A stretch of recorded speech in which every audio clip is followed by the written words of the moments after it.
Back to news. శ్రీవారి నవరాత్రి బ్రహ్మోత్సవాలు 6వ రోజుకు చేరుకున్నాయి. శ్రీవారు పుష్పక విమానంపై మాడవీధుల్లో ఊరేగుతూ భక్తులకు దర్శనమిస్తున్నారు. మరిన్ని వివరాలు మా ప్రతినిధి మోహన్ తిరుమల నుంచి అందిస్తారు.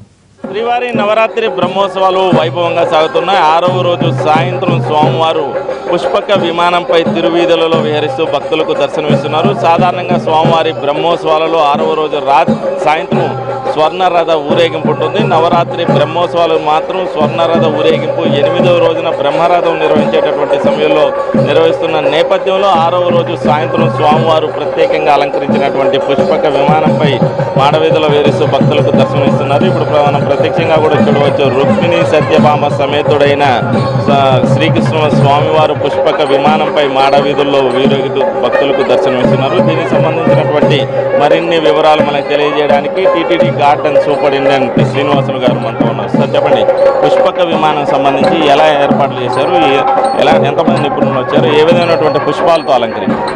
ప్రతి 3 సంవత్సరాలకు ఒక్కోసారి వచ్చే నవరాత్రి బ్రహ్మోత్సవం సందర్భంగా స్వామివారికి ఆ రోజు పుష్ప విమానం ఏర్పాటు చేస్తాము. ఈ పుష్ప విమానం కోసం శ్రీరంగం నుంచి సుమారు 20 మంది నిపుణులు వచ్చారు.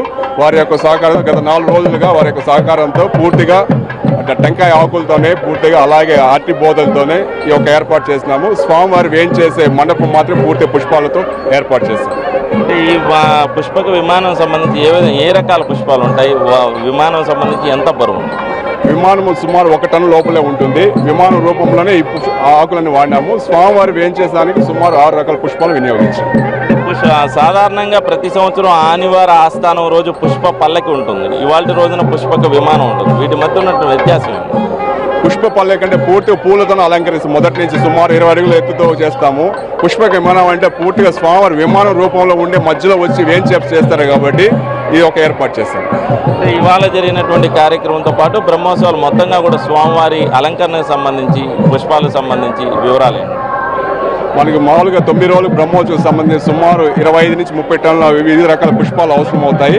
మనకి దేశంలో వివిధ ప్రాంతాల నుంచి భక్తులు ఈ పుష్ప క్యాంకర్ రూపంలో పంపిస్తున్నారు.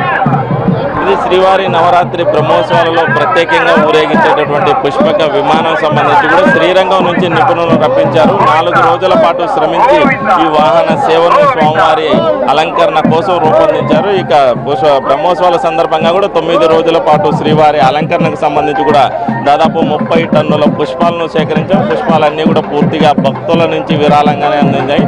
ఇక స్వామివారి వార్షిక బ్రహ్మోత్సవాలకు సంబంధించి అదేవిధంగా నవరాత్రి బ్రహ్మోత్సవాలకు సంబంధించి పుష్ప అలంకరణకు సంబంధించి కూడా వినూత్నంగా ఉండేలా కూడా జాగ్రత్తలు తీసుకుంటామని కూడా గార్డెన్ సూపరింటెండెంట్ పేర్కొంటున్నారు. ఇది తిరుమలలో ప్రస్తుతం పుష్పక విమానం సందర్భంగా జరుగుతున్నటువంటి కార్యక్రమం. కెమెరా పర్సన్ శ్రావంతో మోహన్ ప్రసాద్, ఎన్టీవీ, తిరుమల.